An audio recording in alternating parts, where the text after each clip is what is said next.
kulan mid kamid ah beeraha Soomaaliyeed maanta ay ku yeesheen degmada Cabud Waaqi waqooyi gobolka Galgaduud iyo waxa ay kaga hadleen masiirkooda ku aadan matalaada siyaasadeed ee dalka kulankan oo ay yeesheen beesha Facaye iyo waxa soo qaban qaabiyay waxgaradka aqoon-yahaninta dhalinyarada haweenka beesha Facaye waxayna sheegeen in ku dulman yihiin nidaamka ay wax ku qaybsadaan beesha sade waxa ugu horeyn kulanka ka hadlay nabadoonnada kala ah nabadoonna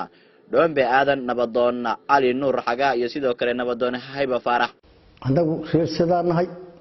beesha sadana wuxuu dhalay Facaye Mariixaan Facaye anagu ah oo xaqiran oo weligeeyna la ku waday oo u adkeysan weynay waxaan fadhinaa xuman garaadi anagu aan lahayn walaalahayna waa noo qadarin waayeen oo kama hayna ilaa iyo weligeed xaqiraad aan ka tirsanayna walaalahaya Mariixaan anagoo ah beesha sade waxa weeye waa ku xaqiranahay mar hore mar dambe aan ku xaqiranahay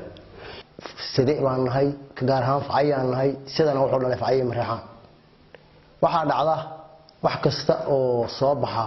4.5 bal u qaybsan Soomaalidu waxay belbel bay u kala qaadataa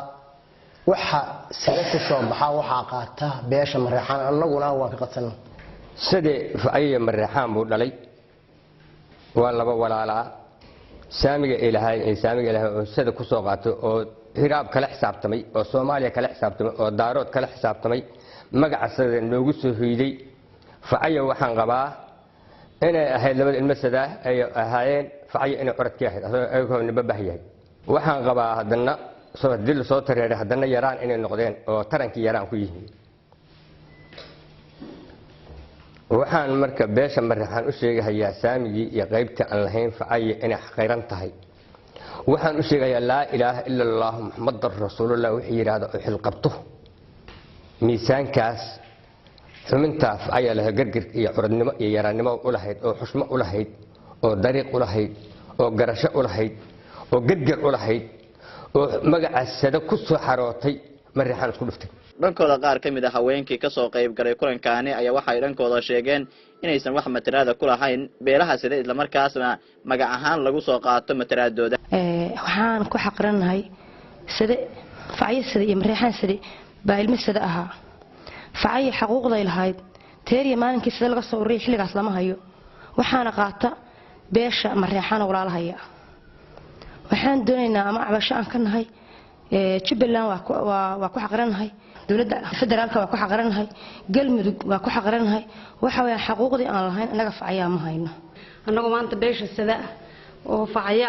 waxaan halka maanta u fariinaa xuquuqdayadii oo nal xaqiray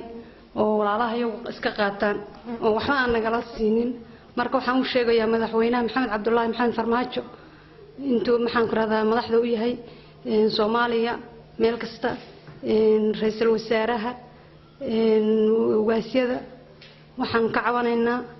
arintaas oo nagu haysata meel kasta aan joogno marka waxaan u baahanahay in xuquuqdeedana la siiyo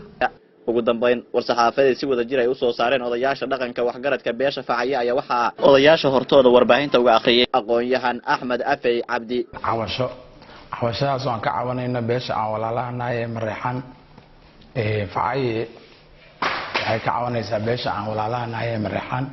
sida waa Facaye Mariixaan saamiga sida lagu soo qaatana dhamaantii waxa qaatay beesha Mariixaan hadii ay tahay golaha xildhibaanada labada maamul goboleed iyo dawladda federaalka ee dhexe waxa qaatay beesha Mariixaan golaha xildhibaanada laga helay dawladda federaalka iyo labada maamul goboleed 49 xildhibaan iyo 3 senator konton iyo labadaas xil ee matalaada golaha shacabka dhamaantood oo magaca sida ku yimid waa beesha Mariixaan golaha wasiirada dhamaantood labada maamul goboleed iyo dawladda dhexe waa beesha Mariixaan wasiirka ku xigeenadu waa beesha Mariixaan agaasimayaashu waa beesha Mariixaan agaasimo waaxeedyadu waa beesha Mariixaan saraakiisha ciidanku waa beesha Mariixaan taliyayaasha ciidamadu waa beesha Mariixaan gudoomiyaasha degmooyinka iyo kuwa gobolada dhamaantood waa beesha Mariixaan madaxweyne ku xigeenada labada maamul goboleed waa beesha Mariixaan intaas oo dhan waxay ku yimaadeen magaca sade kuma aysan imaanin magaca Mariixaan hadii aanay beesha Facaye sade intaas waa ka qatanay iraad aadan cali TV-ga idaacada Darsan wararka waqooyi gobolka Galgaduud magaalada Cabud Waaqi